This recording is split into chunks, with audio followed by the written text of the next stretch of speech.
Saya tidak setuju kalau Bapak bikin ormas. Terus terang saja. Kenapa? Memelihara satu organisasi saja tidak gampang, apalagi dua organisasi. Oke?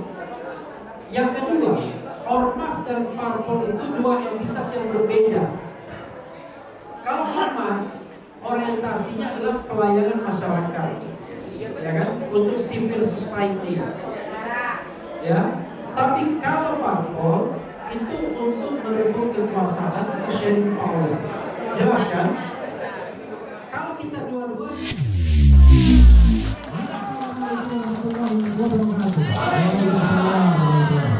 Baik, sekarang tanya jawab 3 orang dulu.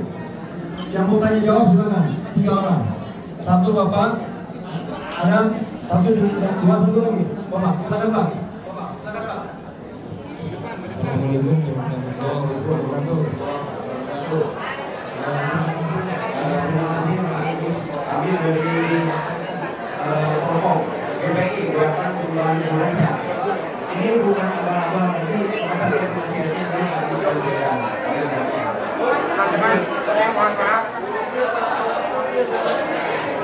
Saya mohon maaf artinya dari mana karena saya tidak tempat dari. Jawab satu ke saya.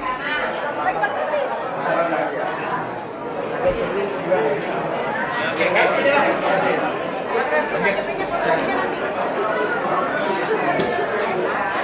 Oke, Pak.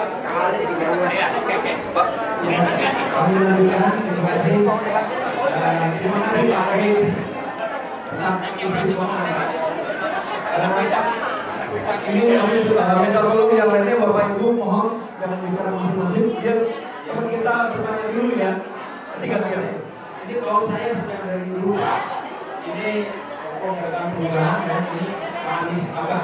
Jadi saya sejak MK mendirikan gerakan ini untuk perubahan Indonesia dan sampai hari ini saya bekerja dengan Abah.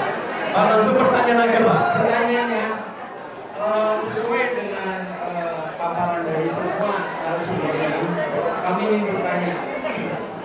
Memang tadi ada semacam kriminalisasi oleh KPU. Tapi kami tidak takut bahwa gerakan kelompok semua itu bagaimana adalah hak untuk berpolitikan. Tapi yang jelas pertanyaannya, apakah nanti Abah ini mau bikin partai atau ormas pertama? Satu aja Pak. Apa pertanyaan apakah Abah bikin ormas atau partai? Ya. Cukup ya Pak ya. Terima kasih. Yang kedua dari di belakang. Ya silakan. Tolong mikrofonnya disampaikan ke belakang. Minta tolong bantuannya Bapak-bapak.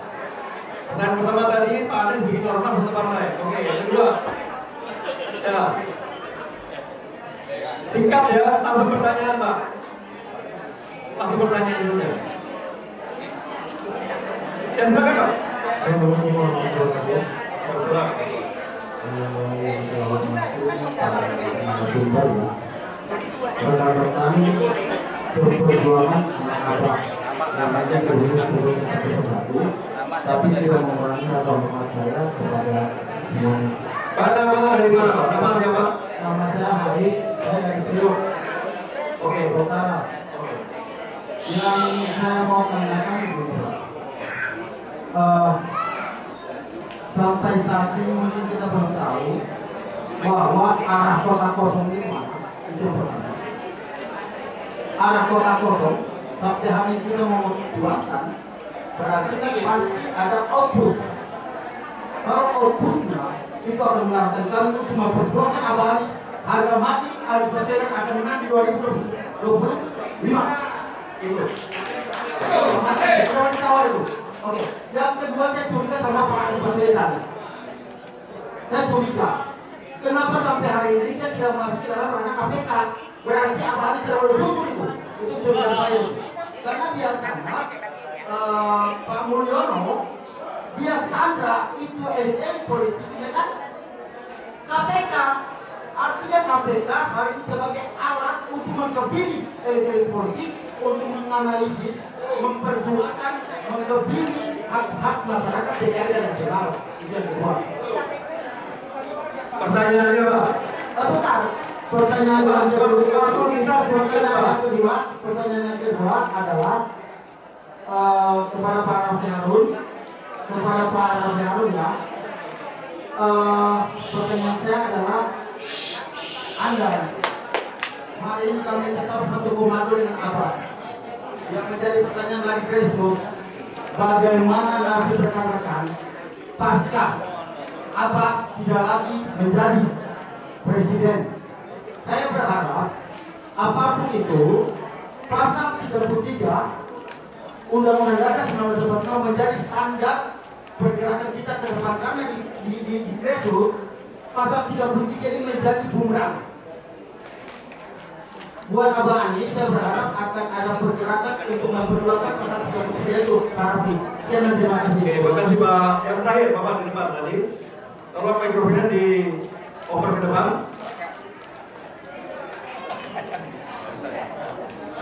Ini. Ya, silakan Pak.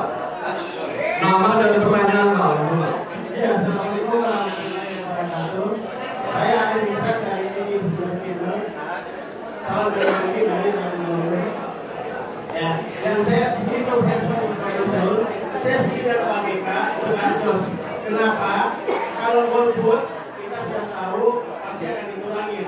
Apalagi waktu di pilkada banyak saksi. Di pilkada ini mungkin saksinya tidak ada. Kalau kita golput atau tidak mencoblos, itu akan disalahgunakan, pasti akan disalahgunakan. Tetapi kalau kita itu bagikan gardos, tiga coblos, itu lebih bagus. Jadi saya sarankan untuk kawan-kawan, untuk anak-anak Abah, lebih bagus kita gardos saja, gerakan coblos semua. Oke, itu aja.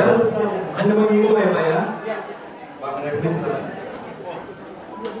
Ya, yang terakhir tadi itu mudah ya. Yang terakhir tadi kan saya sudah bilang berkali putusan MK kan sudah dibilang jangan diulang. Kalau MK kemudian memberikan lawan kosong ya kita lawan kosong. Kalau MK mengatakan tingkat partisipasi di bawah 50% itu tidak sah, ya kita golput. Tetapi kalau tidak ada dua itu ya sudah kita bercos ya. Jadi jangan dikunci hari ini. Ya, semangat boleh tapi harus taktis. Kalau dikunci hari ini tiba-tiba ada putusan MK mati kita ya kan? Oke. Kemudian soal nanti yang lainnya soal KPK Bang Rambo ya, soal pasal 33 dan partai politik ya, gini. Soal pasal 33 itu saya setuju. Itulah pasal yang tidak pernah diterapkan di bumi Indonesia ini. Ya. Kemarin saya bikin video konten yang mengatakan ada 4 menteri yang paling kaya di Republik Indonesia ini, dan 4-nya itu main tambang semua, baik langsung maupun melalui saudaranya. Tahu siapa aja 4 orang itu? Enggak, soalnya nggak masuk namanya. Yang 4, yang paling kaya Sandiaga Uno, kekayaannya sampai 7 triliun. Yang kedua adalah Erick Thohir. Yang ketiga Prabowo Subianto. Yang keempat adalah LBP. Saya lupa urutannya, tapi yang jelas nomor 1 Sandiaga Uno.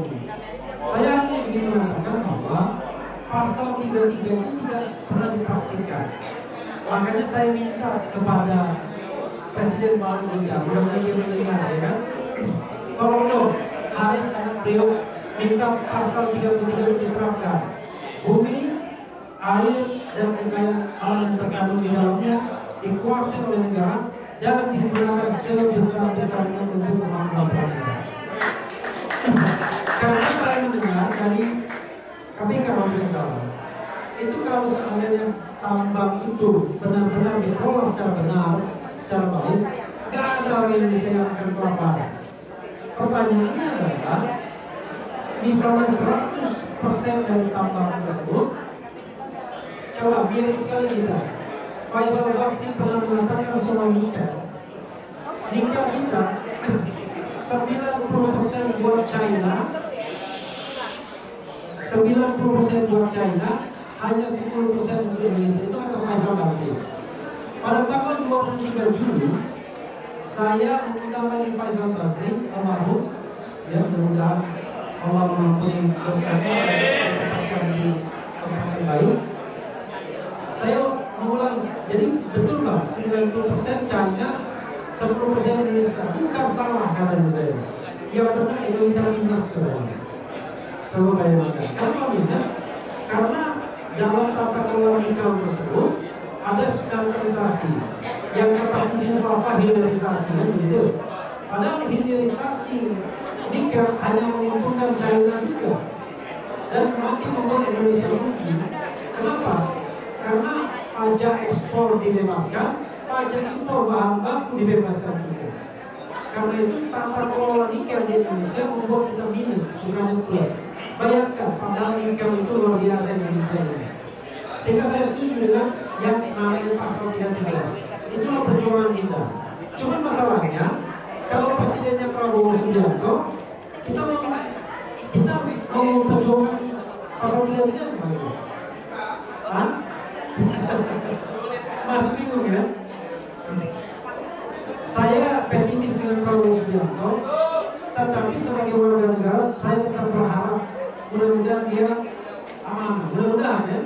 Tapi kalau dia tidak aman, saya sudah ngomong. Oke. Kata Prabowo Subianto, saya akan berantas korupsi. Wah, korupsi kalian. Mudah-mudahan ya. Amin. Ya. Nah, terakhir, tolong dengarkan ini baik-baik ya. Tolong dengarkan ini baik-baik. Ini penting untuk hidup kita ke depan ya. Soal ormas atau partai politik ya. Saya tidak tahu apa sampai mana pembicaraannya. Mungkin nanti Bang Rampu paham, kemudian Bang Baswedan paham, Ustadz Eka kayaknya belum paham. Mungkin ya. Karena ini kan kayak orang-orang ini kan sering sekali mendapatkan informasi dari dalam. Tapi begini, saya ingin berpendapat, mudah-mudahan ini bisa agak sabar sedikit. Begini, saya tidak setuju kalau apa bikin ormas. Terus terang saja. Kenapa? Memelihara satu organisasi saja tidak gampang, apalagi dua organisasi. Oke? Yang kedua, ormas dan parpol itu dua entitas yang berbeda. Kalau ormas orientasinya adalah pelayanan masyarakat, ya kan, untuk civil society, ya. Tapi kalau parpol itu untuk merebut kekuasaan atau sharing power, jelas kan? Kalau kita dua-duanya bisa, ya kuat kita di tengah jalan, ya. Darah kita habis untuk menjalankan dua organisasi ini. Satu. Yang kedua, kita nggak boleh bohong sama masyarakat. Bikin ormas kemana-mana, ngaku ormas, ujung-ujungnya ngajak masuk partai politik. Nggak boleh bohong kalau udah begini. Jangan seperti partai yang ono, ya kan? Begitu kemudian orang dijadikan partai politik langsung mundur semua. Kontrak kami nggak partai politik. Karena itu apel saya kepada Abah, udahlah, lupakanlah masa lalu. Masa lalu itu adalah panggung-panggung besar ketika bisa bicara di mana-mana. Kalau pilpres, panggung itu memang disediakan. Tetapi kalau sudah menjadi uang swasta, masa kita menciptakan panggung di mana-mana? Dari mana uangnya? Dari mana biayanya? Sehingga yang terjadi adalah tidak produktif. Maka apel saya adalah harusnya apa bisa mendeklarasikan partai politik bila perlu tanggal 20 Oktober nanti. Tapi partai politik apa yang mau dibangun? Saya mengatakan begini, mungkin teman-teman sekalian ada yang suka dan tidak. Kalau partai tersebut digunakan hanya untuk mengantarkan Anies Baswedan sebagai Presiden Republik Indonesia, saya katakan partai itu pasti gagal. Betul, ya. Saya jelaskan nanti. Yang kedua, kalau partai itu berharap sumbangan dari para cukong, partai itu pasti gagal. Karena ada 1 triliun, 2 triliun biaya, pasti gagal. Yang ketiga, kalau partai itu dimaksudkan untuk memproduksi sebanyak-banyaknya, pasti gagal juga. Oke, saya yang ketiga dulu. Begini, kawan-kawan semua, yang namanya politik kita ini kotornya minta ampun. Orang seperti Gubernur Yati Akmal hanya bisa melawan 1 kali saja pemilu. Berikutnya agak berat. Kenapa? 3 miliar, 4 miliar, 5 miliar, 20 miliar. Bisa dibayangkan, kalau orang berkompetisi harus mengeluarkan puluhan miliar, sudah pasti korup, dia tidak akan mampu. Masa Partai Perubahan hanya menghasilkan orang-orang korup karena kita ingin kursi sebanyak-banyaknya? Kalau kita ingin kursi sebanyak-banyaknya, pastilah kita akan approach orang-orang berduit semua. Gak ada idealisme apa-apa, yang penting berduit. Yang penting dia tokoh-tokoh di tempat sana dan banyak duitnya. Gagal pasti partai tersebut. Okay? Yang kedua adalah, kalau partai tersebut, waduh, untuk membentuk partai dan cabang-cabang dan lain sebagainya, kita butuh 1 triliun, 2 triliun. Pasti gagal partai tersebut kalau dia tidak bisa hidup dari sumbangan anggota. Kenapa? Kalau dia dilandaskan pada cukong, maka semua orang daerah akan menunggu mana duitnya. Begini semua. Begitu mentalitasnya adalah mentalitas mengharapkan duit, maka gagal partai tersebut. Tidak ada pejuang lagi, tapi yang ada adalah manusia bayaran. Seperti yang merusak demo yang merusak diskusi tadi. Kan manusia bayaran semuanya kan? Dia cari gantong mati, sudah tahu gantongnya nggak ada, tetap aja demo dia. Karena kontraknya sudah ada kan? Nah, karena itu harus bisa hidup dari sumbangan. Oke? Nah, yang terakhir adalah, apa bedanya Partai Perubahan kalau ternyata feodal dan mengkultuskan individu? Apa bedanya dengan Nasdem yang mengkultuskan Surya Paloh? Apa bedanya Gerindra yang mengkultuskan Prabowo Subianto? Apa bedanya dengan partai-partai lain yang tidak ada yang namanya sirkulasi kepemimpinan? Maka saya mengatakan, kita harus membuat partai dengan niat yang baik, dengan niat untuk berjemaah, agar kita bisa melawan kezaliman, bisa menegakkan keadilan secara bersama-sama. Gak bisa sendirian. Anies Baswedan bukan dewi keadilan yang tutup matanya lalu tebaskan pedang kemana-mana. Gak akan kuat juga. Karena itu perlu berjemaah. Nah, dalam jemaah tersebut, walaupun tidak dikatakan, tetap Anies yang menjadi imam kita. Benar nggak? Tetapi kalau dia, mohon maaf, kalau dia kentut, ya kan? Kalau dia buang angin, ya harus diganti imamnya, benar nggak? Nah, itu artinya kita mencari yang terbaik di antara kita, primus inter pares, tetapi kita tetap kritis bahwa imam kita, pemimpin kita harus betul di jalan yang lurus. Tidak menjadikan partai sebagai alat negosiasi, tidak menjadikan partai semata-mata untuk menjadikan dirinya presiden Republik Indonesia. Yang kalau tidak tercapai, bubar partainya. Saya yang menginginkan bahwa partai itu adalah alat perjuangan kita, alat kita untuk mendapatkan ridho dunia dan akhirat. Orang mengatakan, aku makin berat Republik ini, makin berat makin banyak pahalanya, ya kan? Karena di dalam kesulitan itu ada berjuang. Kalau jalannya mulus semua nggak akan ada berjuang. Kita harapkan nanti kalau tidak di dunia, di akhirat kita mendapatkan surga. Jadi kalau semua, sekali lagi saya ambil daripada udah nggak usah bikin mas dulu, ya kan? Kita butuh partai politik, kita berjamaah, apa jadi pemimpinnya, kita rumuskan partai seperti apa yang kita ingin bangun. Tetapi yang jelas adalah partai itu harus partai amar ma'ruf nahi munkar, bukan amar ma'ruf nahi munkar yang sudah tergoda karena ada jabatan-jabatan yang ditawarkan. Karena ada partai amar ma'ruf nahi munkar, partai dakwah yang hari ini sedang menghadapi ujian dan tidak lulus ujian. Unfortunately. Wassalamualaikum warahmatullahi wabarakatuh. Bang Ramadan Kohang, silakan respon dari pertanyaan kita nanti. Habis ini pertanyaan yang kedua ya, silakan Bang. Baik, saya kira yang dijelaskan oleh Bang Edwin sudah cukup komprehensif. Mungkin kita bisa next pertanyaan yang lain. Oke, terima kasih. Kita dengar ada yang tambahin.